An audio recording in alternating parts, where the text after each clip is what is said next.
Howdy, it is New Year's Eve tonight. God, I'm already sweaty. It's so hot in my shed, but I'm here for you.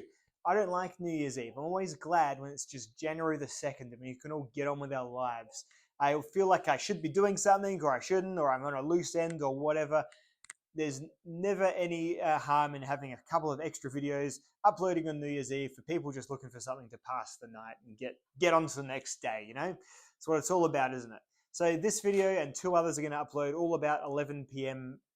Australia time, or one after another or something, to give you a bit of a batch of things to watch. And if you're in a place where New Year's Eve isn't happening yet, put them on hold, watch them tomorrow night, whatever. It's what I'm doing tonight. That's the plan. So this, a funny video with me and Teresa talking shit about people's vices, and then a knife review of a big, silly, fun knife. So something to do anyway. This is my knife collection though. These are knives that I theoretically could put in my pocket on any given day. I'm going to be very honest though, a lot of these I haven't carried probably once for the entire year, and they're kind of just here because I like to check that box that I've got either a knife of that color or of that type or of whatever. And I'm going to be super honest as I get to each knife, how much I use it, and talk a little bit about each one. So let's get into it. I've divided them up by color because I like how it looks on the table. And yeah, we're going to go with the Alma Falcon as the starting point. So this is the Falcon Ultralight. I bought this from Nick Shabazz about 8 years ago. I did a review on it. I immediately loved how it looked, and I still do. These are my favorite aesthetic of knives, steak knife looking blades. I've overused this one, over sharpened it, mucked around with the edges. So now I kind of just back away, leave it alone, but I still really love it as a collection piece. The Spyderco Police 4 has definitely stepped back into my collection, or stepped to the back of my collection as also just a collector piece, comparison piece maybe. I love this as my first sampling of K390 steel and the crazy potential of that stuff, but I've got some other K390 on some better, more manageable knives. So this guy doesn't really get a great deal of pocket time anymore. Still a great cutter, great slicer, but it's just big. This is the Hardcore Hardware. There's two similar companies. Hardcore Hardware MILF knife, Mil Spec Folder. Yes, also MILF. That's the joke. This is like an old-fashioned flipper steel frame lock. Feels like an old zero tolerance kind of blade. Really well made, really well put together. Great tolerances. S30V steel, solid, heavy, kind of cool, military-ish feeling. Might not be your aesthetic. It's probably just teetering the line of what I'm into, but I like it. And I've got the serrated one as well at my workplace with all my work gear. So it definitely does perform too. Hollow grind on a thicker blade, best way to do it. Like the MILF. This is the Kaiser Slicer. This is an interesting new knife. So every now and then, companies like Kaiser, Civivi, Olight, all the the companies. You see all of us YouTubey types doing. In a video, in about 8 videos all dropping the same thing at once. Yeah, those companies. I generally 9 times out of 10 I say no to them. A couple of times a year I've said yes, just when I've got absolutely nothing on my table to review because I didn't have the money that month to buy a new knife myself. So sometimes I'll say yes to Kaiser, Civivi. And this is when I've said yes to Kaiser. They sent me this guy out and one other, which I'll get to shortly. Still working it out. It does slice great, but it's a lockback, which is fine. With walk and talk, though, which is a bit weird. So it's kind of got that real kind of half stop there, which is interesting. It's in performance, it's similar to the stretch, but the stretch opens much nicer and closes much easier, whilst also being a mid-lock back. So yeah, I'm just getting my head around it. It's not bad, definitely cuts well, but yeah, review to follow. This is the Grambo Knives Russ EDC. This is a really nicely done Best Tech version of his custom hollow grind Magna Cut titanium frame lock grenade pineapple style finish. Wonderful looking knife. Love the hollow pivots. Real sort of like peak knife production really. I think this is Best Tech, one of those sort of higher end Chinese companies making it. Tolerances are great, really well put together. I definitely have been carrying this, whenever I've sort of had the free day and I've not been reviewing something. Really do enjoy it. These are my favorite look knives. These are my Alma Eagles. One is in the flat grind, one is in the saber or the talon style blade. Kind of blends them with my shirt there a little bit. I love these. They're not the best steel. They're AUS 8.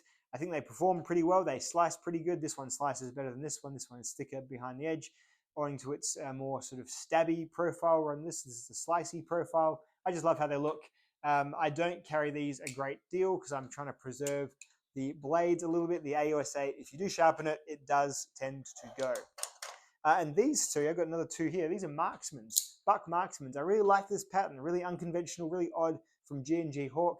This one here is my original marksman, and this one's from a mate who just kept sending it back because it did the thing where it claps into the inside of the handle and takes a chip out of the blade, and they just couldn't get it fixed for him. And he kind of just got so sick of sending it back and forward that I think he just wrote it off as a bit of a cursed object and sent it to me.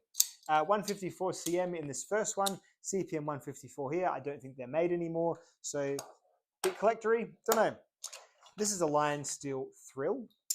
The Lion Steel Thrill is a modern slip joint. You can bring a little pocket clip out by pushing that button there, or you can just carry it in the bottom of your pocket. This is the Lion Steel Magna Cut before they got really good at heat treating it, so it's a little bit on the soft side, probably not really doing everything that Magna Cut can do. But yeah, I really like it as a look and as a feel, and it's comfortable in hand, and it's just, I just think it's a nice little knife, despite the the HRC mafia being out for its blood. Now we've got the Hogue Decker in Magna Cut. This is a great, really kind of it's, everyone says, the alternative to the bug out, which it certainly is. It's probably better than the bug out objectively. I think I like the bug out a little bit more. A Magna Cut bug out for this price would be crazy, but knowing Benchmade, nothing is ever going to be at this price from Benchmade ever again. So this was a real market disruptor. A lot of knife, maybe the best knife by last year or the year before, whenever it came out overall. But still really good knife, and I do carry it, a few, let's be honest, a few days a year probably is when this got carried. Got a lot of knives, sorry. This is the Stump Lifter from Advanced Knife Bro. I actually carry this guy a fair bit just because I like him, the guy, and he's my mate and all that sort of thing. Yeah, it's a good little cutter. It's got a 154 cm. It's got a little bottle opener on the back there, which I probably don't use that much because I don't really drink from bottles that need bottle openers. But as a little, it's a fan knife, and that's what I have it for. I like how it looks, traditional style, double silver bolsters, modern slip joint, great. Okay, the Wee Banter, a good basic vanilla starter knife. I don't really carry it too much, so there we go. It's it's great. It's good. Is it great? I don't know. It's good though, for sure. Recommendable knife. A good price for a Wee S35 VN. What's more to say? It's just very, very vanilla, as is intended to be. So that one there. This is the Half Breed Blades Large Bush Folder version 2. It's got a new lock on the back there. It's like a little, what do they call it? I'll put it on the screen. But yeah, huge knife in 3V steel, which I think is quite cool. Interesting choice. The upgrade of this one here, which was a flipper knife in S35 VM with a liner lock. This one has an ambidextrous lock that is feeling a bit stronger. Kind of performs a little bit like a cross between an Axis and a shark lock. So kind of cool. Yeah, new, big, huge. It's too huge for me to carry. But review on this uploading today. So check that out. This is one of these Vosteed knives. My God, this is the problem with knives these days. Is it the Vosteed Raccoon? I think it's the Raccoon. You just can't keep track of them. But it's a button-actuated compression lock, I think. No, button-actuated. I think it's just a button lock, but it's a button lock, yeah. Great entry-level knife. This is like the new Ontario Rat 2 for sure. It's 14C28N. Just super basic, just good, safe knife. Kind of along the lines of the Wee Banter, everyone can enjoy that. So I haven't really carried it since I reviewed it though, I'll be honest. This is my main, this is the Spyderco Stretch 2. This is probably my favorite knife. Just does everything I need it to do without feeling so precious or so vulnerable that I'm afraid to use it. I use it a lot. And because it's K390, I don't have to sharpen it that much. So the blade isn't wearing out on me, running out on me for the amount of times I'm using it. So it's really done everything. I know K390 isn't a stainless steel, but it's really held up amazingly for really the quite little care that I actually give it. So it's always in my pocket pretty much. Probably the knife will be buried with. So that's my favorite, the Stretch 2. This is the Native 5 in Spy 27. Native 5 is a bit small for me. Bunches my hand up a little bit. I feel like I've just got a tiny bit of blade sticking out there, not quite enough. Some people love the Native 5. I just think it's a good standard Spyderco. A bit like a Delica, kind of something that I like to have, but I'll probably never choose to use given the other options. This is the Endella. So the Endella is a slightly inferior version of the Stretch. I think it doesn't really do much that the Stretch does do. It doesn't do much that the Stretch doesn't also do better. This is K390 as well. It's a fine knife. It's a really good knife, but it's just, that's all it is. It's a good knife. not really much more to say about it. It's a larger Delica, a smaller Endura without the forward finger control of the stretch, and a slightly less comfortable handle. So, Endella. And this is a Delica in K390 as well. Used to be like my, this was my grail knife at a certain point, a Delica when I was really starting out. It's still a fine knife, but I never really use it anymore. I don't choose to carry a Delica. It's just a little bit smaller than I'd like, and again, the stretch does everything for a slightly bigger size penalty. So, but yeah, not a bad knife at all. And then last of the blues is the Sleesh Bowie, the Knife Joy M390 version. Great knife, holding onto it just because I like how it looks, I like how it feels. It's a quality knife, well put together. Taiwan put together some good knives, they really do. It's slicey, it cuts well. Yeah, it's rare, so I sort of probably baby it. I'd be less likely to carry it in a rough environment than say the Stretch 2. And again, the Stretch 2 probably does everything I actually need of a knife. So whether I would choose to carry this, and I've beaten it up a bit too much to make it really like a gentleman's fancy lad kind of carry as well. So kind of just sit in my collection. That's what it's doing. Orange knives, here we are. We've got, well, first I'll start off, this is a bit of an every color knife. If I'm carrying a fixed blade, this is the Adventure Craft from Exodus Knife and Tool. I'm still working on a review of this. It's just a little toothpick style fixed blade knife. It's S35 VN. You can do most fixed blade jobs with it. It's a little on the thick side, so it's definitely stout. It cuts just fine. It's definitely like a little fine jobs bird and trout sort of feel and blade there. So cool. I just love the crazy layout of it, the crazy pattern, like the block style pattern of the red sheath. Really cool, good fun. Orange knives.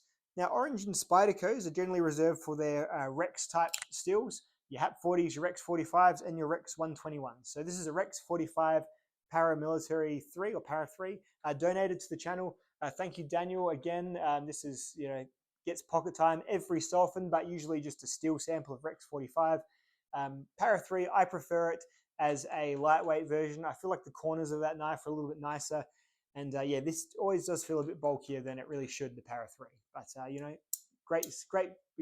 great example of Rex 45 steel in the wild. A great example of Rex 121 steel in the wild is on this Sage here. Sal on the forum said he's getting it from between 60, 67 and 70, I think. Varying, I think it's 68.5 or something is the median Rockwell tested. So it's a very hard, very fancy steel, Rex 121. I'm still working this stuff out. I am just letting it sit. I've cut a few things with it, not really like on purpose. I'm not really wiping it down every time. I'm just seeing how the steel ages, tarnishes. You're going to see how it resharpens pretty soon. I'm going to try on a few different things. Sage 5 is a great pattern of knife. Probably the other best Spyderco, I think, after the Stretch 2, Sage 5, and of course the Paramilitary 2, just evergreen. The Demco AD 20.5, really not my favorite knife. Feels a bit bulky, feels a bit clacky even. Something about it just never gelled with me. I keep this as an example knife, but yeah, overall, I barely carry it. I don't carry it, so there it sits. This one I carry a fair bit. This is my Alma ZDP 189 Eagle. So it's the G10 sort of full linered version. Great knife. I would love for it to be the flat grind. This is the Talon version. This is the cutlery shop. Yeah, I was given the opportunity to get this from a viewer and just so appreciative. Just amazing, amazing knife. Really, really happy to have it. So very, very cool, and probably could be my favorite knife in my collection. Could be. This or the Stretch, definitely neck and neck. The Bug Out, this is the Workshop edition of the Bug Out in CPM at 20 CV. Probably goes about toe-to-toe with the Hogue. I mean, the steel's probably not as good as Magna Cut, but in terms of a more sort of, I don't know, nicer feeling knife, something about it just feels a little bit better put together. Just little idiosyncrasies to the Decker, I think. Maybe it's the more neutral handle. I don't know. Something about it, I like it like 5% more than the Decker. That's it. Great little knife. Probably going to pay out the ass for these, given it's a Benchmade. Benchmade are doing some stupid things with their pricing lately. I don't know. I can only speculate. This is the Stretch 2 from Spyderco. I would probably prefer my K390 to be the 2 because I like a slightly bigger knife, but I really dislike this H2 steel. It's just not the steel that I would ever need. I don't need such aquatic performance to completely compromise edge retention, and that's what you really do. Apparently it's a great serrated steel. I have no way of really testing that. Serration's really hard to test longevity of. But yeah, I believe you. don't feel free to tell me again, but I've been told plenty of times, and I do believe that it's probably a great performer on a serrated blade. Cool. Don't have anything really more to say apart from that. Yeah, I really like the slightly larger pattern of the stretch too. It feels a little bit longer, more slender, just overall a little bit nicer. So maybe I'll be getting a stretch 2 XL. This is the XL rather. The stretch 2 XL in K390 maybe at some point. See how we go. Moving on to the green knives. This is the Benchmade 945. I don't really like this knife that much. I was really happy when I got it, but it's just too small for me. The thumb stud gets in the way of sharpening. It's hard to actually sharpen on my systems, so it needs to be stone sharpened. I take the thumb studs off, but then you're kind of holding it at the ends here. It's a little bit, it's so small, it's a little bit awkward, and I would definitely have preferred, I should have just got a 940 again, but I thought I'd be clever, try a new model, get the 945. Never really loved it, so there you go. This is the Benchmade I do love. This is the Benchmade Bailout. My friend Chris sold me this, or got me, or traded me, I can't remember this one, for, and this has got it takes off the silly back part, and it just makes it a flush back spacer. So, or, whatever it is, a back fuller, or what would you call this? Back spacer, I guess, yeah. The M4 steel, aluminium handle, a great Benchmade, nice and slim too, fits in most pockets next to stuff. Definitely probably top five, yeah, top five, I think. Maybe I'll put my top 5 together at the end. This is a Civivi, again, it's just so hard, an Ostap Hell Civivi. It's a little needle of a knife. I love a thin knife. This is very thin, toothpick style knife. Yeah, it's fine, but I think the completely flat edge is sort of thrown me. I'm not super keen on that. Great little tip on it. Yeah, just pretty forgettable, frankly. A lot of those companies, Civivi, all of you guys, you make so many knives, it's hard to keep track of them. A lot of them are forgettable. This is the Spyderco Atlantic Salt, I think. Again, another flat blade, LC200N. I barely carry this one. This is my kayak knife. I put it with my kayak stuff. I just don't get to go kayaking as much as I'd like to. That's the problem. Super light, LC200N. All the elements are there for a great time. I just should carry it more or go kayaking more. This is the Lion Steel Skinny. Really enjoyed this knife. I like this knife a whole lot. It's got a lot going for it, apart from that thick Lion Steel grind. Behind the edge, still very fat, bit of a bummer, but yeah, the MagnaCut's treated right. Everything about it else is really good, except, yeah, just wish it was a little bit, take a millimeter off the blade thickness and maybe hollow out the grinds. That'd be ideal. I really enjoyed this knife this year. This is a Civivi Sendi. So the Civivi Sendi is Ben from nafs.com. It's his. I've lost my knack for flipping it. His little knife. It's got a couple of little multi-tool features in it as well. It's got a pair of tweezers and a toothpick in the handle. Yeah, just a fun little knife. Comfortable in hand, little stay blade. I really liked the Civivi Sendi. It's probably my favorite new knife of the year. But that is mainly just because I didn't get too many new 2024 releases this year. So that's probably what's really going on there. So sorry, but yeah, it's a good little knife. I really did enjoy the Civivi Sendi. Cool. We've got the moving on to the silver knives now. We've got the Spyderco Spidey Chef. Really wish I carried this knife more. Still love the design of it. Love how it looks. Used to be probably my favorite knife. It's just been eclipsed by some of the others that I've talked about already. Comfortable in the hand. Does a lot of things right, but for whatever reason, it's kind of fallen back to 7th place or so in my collection, in my favorites. This is a Civivi Lumi. Great little Civivi, little top flipper. Really nice. This is probably the best cutting blade of all of my knives. It is like a 2mm thick hollow ground knife. Cuts like a scalpel. It's crazy. Really small little blade. Nitro V steel. Justin Lundquist. So if you like the Kaiser Feist, those sort of little egg knives, the round shouldered knives.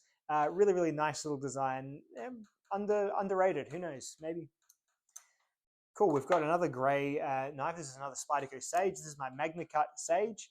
Now, this one here, I really mucked around with the MagnaCut on it, and I've probably over sharpened it a little bit. And I was annoyed. I flattened out I've unleafed it a litlittle bit. It's hard to put into words, but when I compare it to my new one, I'm just a bit yeah, I've done something to it. I don't know. I think I've over sharpened it. What I was interested on doing was, can I sharpen this with the belt systems? Can I sharpen this with everything? So I did just do too many sharpenings too quickly. I got carried away. Still a workable knife, absolutely performs, but it's at that stage where like you can start to see the tip from outside the handle. Just a bit of a, if only I could turn back time, right? Spyderco Delica in what's this? Super Gold 2 and Sus 410 laminated. The Japanese steels that Spyderco were doing a while back on the Delicas, on the Seki series of knives, in a flytanium handle. So very cool. Just a Delica. Don't really carry it that much. This is a knife my wife picks up if she wants to cut something. She seems drawn to it. Another one of my favorites, the TRM Atom in the silver or the titanium checkered, really handsome scales there.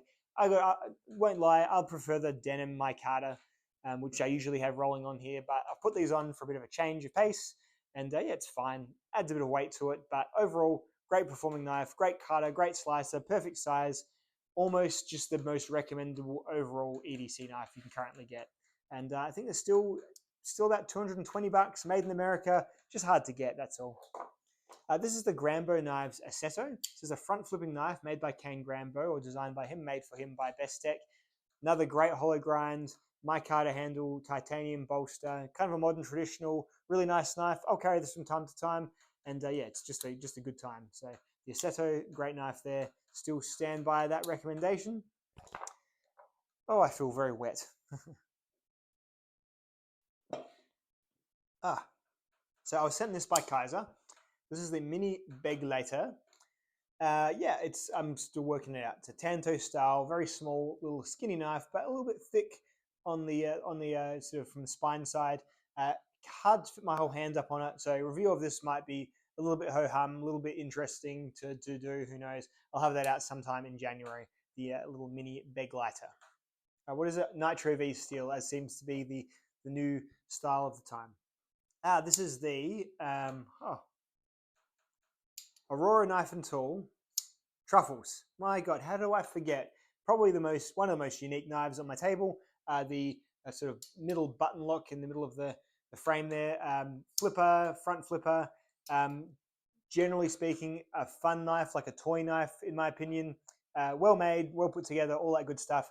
I don't really carry it. It's just a couple of things about it. The blade's a bit too weird for me to happily resharpen. And yeah, just in general terms, it's a bit bigger than I'd like. Yeah, I'll always just choose the Spyderco Stretch over something like this. Yeah, that is what it is. Red knives, a couple of red knives. These little Civivi Baby Banter. I have this. I don't really carry it. It's a bit too small, but I have it. It's Nitro V. It's a good knife, but I just don't really carry it. Other favorite here, the TRM Neutron 2. This is the Candy Cane red handle. It just needs a bit of a clean. It's got too much of my juices in there. They've made it go red and yellow rather than red and white. Yeah. 20 CV steel. If the atom is too big for you, then the Neutron might be the perfect knife for you. I love these knives. They're great. TRM, probably my favorite knife maker, and I'll definitely set my watch to them, making good stuff. This is a very forgettable Civivi that is overall a pretty good knife, but it is the ultimate just a knife. I don't even know. I can't even remember what it's called, and I think that was like mainly the joke of my review. It doesn't even have a maker's mark on it. It's like it just fell out of the company. My brown Paramilitary 2 version 1 in Crewwear. Crewwear is a great steel. It is not even particularly rust prone. It's been proven here. It's actually holding up pretty well. Crewwear is really well sharpenable, really good on the end user. Great steel, holds an edge for a good long time. Pretty forgiving, good stuff. And I love this micarta, and I love how the micarta doesn't kind of wrap around. I've got the exposed liners there. Really, really good iteration of the Paramilitary 2. Probably, I don't know, is it the best one? Not sure. This is a bit of a blast from the past. This is the Steel Wheel Ostap Hell Real Steel Wheel Real Steel Metamorph Mini Metamorph. God. In M390, great little slim knife. I've never been able to get the pocket clip back to how I like it. That's as simple as that. And it's kind of the pocket clips. It's stuck on there, so like it's riveted on, so you can't get it off. So. But good little knife, fun front flipper, many years old now, but it's stuck around in my collection just because it's pretty fun little knife. Buck 110, Get this out for the Uncle Randy hijinks, of course. And yeah, it's a bit of a collection staple, really. What more do you say about the Buck 110? Cuts really well. It's still one of the best cutting knives that you can currently get. So that is one thing you can say about the Buck 110. And here we have the Sean Houston 15V Paramilitary 2, a very exceptional example of that steel. Cuts for ages, 1500 or so cuts, no Rex 121, but it's a much more manageable steel than Rex 121. You can sharpen this on your diamond plate, and as I'm sure I can with my Rex, but yeah, this is probably at that upper level of like not too imposing, not too challenging. I think it's about 67 Rockwell. So yeah, higher end stuff. Definitely doesn't have any of the problems that like S110V and Maximet can sometimes have. Just a really well realized steel on a very very timeless knife. So very cool. Glad to have that. That's for sure. And I think I'm at the end of my collection. Apart from this is the Scrawny Lumberjack's little 10V knife, CPM 10V. I'm getting some more pocket time with this one here in the new year. Should do a review up for him soon. Great performer. The 10V cut amazingly well in the cut test. So yeah, very cool. Little story behind this knife. Just check the cut test video of the 10V knife. You'll be able to search for it. Cedric 10V. You'll see all the times I've interacted with 10V steel. Search that.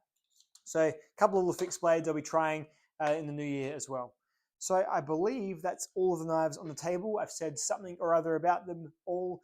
Like my favorite, let's get my favorite 5 together very quickly. It is the TRM Atom, in no particular order, TRM Atom and Neutron, Spyderco Stretch, the Almar Eagle HD ZDP 189. You know what? It's going to end up being, I just have a feeling it's going to end up being this Sage in Rex 121 or the Sage in Maximet, but the Sage is like, you really can't go wrong with the Sage. So that's, it's probably, it's definitely Spyderco's second best pattern, I think. And if this still holds up like it's been holding up, it's probably going to be this. But right now, before my attention is, completely centered on that one, it's probably going to be either this Grambo Knives Mini Russ or the Benchmade Bailout in M4. So those would be my 5 favorites. In terms of companies that have really fallen off with me, I haven't had a cold steel that I've been interested in for a couple of years now. Their new stuff just looks like really, I think cold steel's always been lovably tacky, but their new stuff just doesn't do it for me at all. So I'll be interested to see if they can get my interest back at all this year. I'm seeing obviously mixed reports on the quality since the takeover as well. Yeah, in terms of like winning for me, it's obviously Lion Steel, TRM are my companies of choice. Spyderco is probably my main company. Lion Steel has its issues still. TRM I feel like is pretty bulletproof, and Spyderco I'm just definitely a Spyderco guy just because they pay homage to the different steels, which is kind of how my neurochemistry works in this hobby as well. So that seems to be what I'm stuck with. So anyway, it's been an okay year for me in knives. I'm hoping next year's a bit better. I'm hoping I have more disposable income, but you know what? My kids are getting older. Kids get more expensive as they get older, so probably not. So maybe these videos will do amazing AdSense revenue, and I'll get heaps of spare cash to spend on my knives via that income stream. Who knows? All right, so that's this video. Stay tuned for a couple of other good fun ones tonight on New Year's Eve, or whenever you're watching this. There was 3 that went up at once. That's what I'm referring to.